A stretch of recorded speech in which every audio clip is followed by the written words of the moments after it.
कहाँ है वो अलविदा वाला द्वार? अशोकनगर जिले के चंदेरी में मौजूद है कटी घाटी का द्वार। राज मिस्त्री ने दी थी यहाँ पर कुर्बानी। आजकल बॉक्स ऑफिस पर स्त्री 2 का बड़ा बोलबाला है। सारे फैंस इस मूवी के आने का काफी वेट कर रहे थे, जो 15 अगस्त को खत्म हुआ और फिल्म के किरदारों, कहानी, कलाकारों और गांव ने फिर सबका दिल जीत लिया। पहले फिल्म की तरह ही फिल्म स्त्री 2 को भी लोग खूब पसंद कर रहे हैं, जिसमें एक बार फिर से श्रद्धा कपूर और राजकुमार राव की जोड़ी नजर आ रही है। अगर आपने ये फिल्म देखी होगी तो आपको वो सीन जरूर याद होगा जिसमें श्रद्धा कपूर विक्की यानी राजकुमार राव को अलविदा कहती है। वह खास सीन जहां श्रद्धा कपूर राजकुमार राव को अलविदा कहती है, हर किसी का पसंदीदा बन गया है। ऐसे में वो दरवाजे पर आपका जरूर गौर हुआ होगा जहां स्त्री 2 की मूर्ति दिखाई दी थी, जिसके बारे में हम आपको कुछ ऐसी बातें बताने वाले हैं जिससे जानकर आप भी हैरान रह जाएंगे। दरअसल फिल्म स्त्री 2 का वह विशाल दरवाजा जहां श्रद्धा कपूर और राजकुमार राव पर एक खास दृश्य को फिल्माया गया है, वह मध्य प्रदेश के अशोकनगर जिले के चंदेरी में मौजूद है। इस विशाल द्वार को कटी घाटी के नाम से जाना जाता है। इतिहासकारों की माने तो इस द्वार की ऊंचाई 80 फीट और चौड़ाई 39 फीट है। इस दरवाजे को चट्टान काट कर बनाया गया था, इसलिए इसे कटी घाटी के नाम से जाना जाता है। लेकिन कटी घाटी का इतिहास गौरवमय नहीं, बल्कि एक राज मिस्त्री को आत्महत्या के लिए मजबूर करने का रहा है।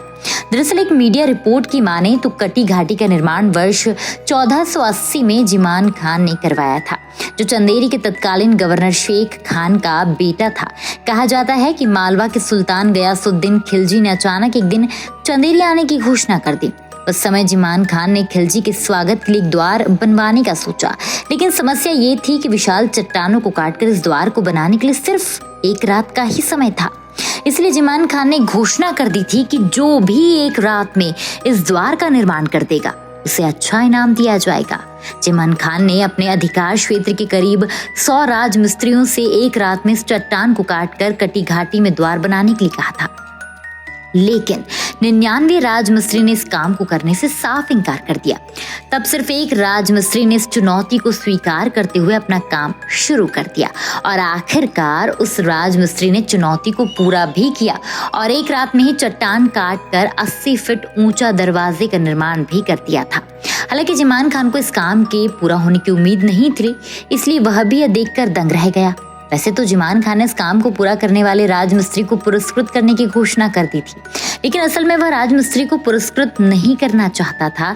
इसलिए उसने काम पूरा होने के बाद उसमें नुक्स निकालते हुए राजमिस्त्री से कहा कि इस द्वार में कोई दरवाजा तो है ही नहीं, जिससे मालवा के सुल्तान के साथ साथ कटी घाटी की सुरक्षा भी खतरे में पड़ जाएगी। इसलिए इस काम के लिए कोई इनाम नहीं दिया जाएगा। अपनी मेहनत का फल न मिलता देख राजमिस्त्री से ये बात बर्दाश्त नहीं हुई। उसने उसी द्वार के सामने आत्महत्या कर ली। आत्महत्या के बाद द्वार के ठीक बगल में जहां उसकी लाश गिरी थी, वहीं उसका कब्र बनाया गया, जो आज भी वहां मौजूद है। कटी घाटी का ये बुंदेलखंड और मालवा के बीच का द्वार एक कड़ी है। हालांकि कटी घाटी के द्वार को लेकर दूसरी प्रचलित कहानी ये भी है कि बाबर की सेना को चंदेरी में प्रवेश करने से ये पहाड़ी बाधा डाल रही थी, इसलिए उसने पहाड़ी को काटकर सेना के आगे बढ़ने के लिए रास्ता बनाने का आदेश दिया था। हालांकि कटी घाटी के द्वार की कहानी जो भी रही हो, लेकिन इसे देखने के लिए दूर दूर से लोग आज भी यहाँ आते हैं और फिल्म स्त्री 2 में इस जगह को दिखाने के बाद अब इसकी लोकप्रियता भी काफी हद तक बढ़ चुकी है। अब बात करें फिल्म की, तो फिल्म के कुछ हिस्से चंदेरी और मध्य प्रदेश के भोपाल में फिल्माए गए हैं। हालांकि ये सिर्फ एक काल्पनिक कहानी है। दरअसल स्त्री फिल्म की असली कहानी चंदेरी में भूत प्रेतों के पीछे की असली कहानी नालेबा की असली डरावनी कहानी पर आधारित है, जिसका कन्नड़ में मतलब है कल आना। स्त्री की कहानी कर्नाटक की एक लोक कथा पर आधारित है, जिसमें एक भूत के बारे में बताया गया है जो रात के अंधेरे में दरवाजा खटखटाता है। आपको जानकर हैरानी होगी कि आज भी कर्नाटक के कई गांव और छोटे शहरों में भूतों को दूर रखने के उपाय के तौर पर दरवाजों और दीवारों पर नालेबा लिखा हुआ मिल जाएगा।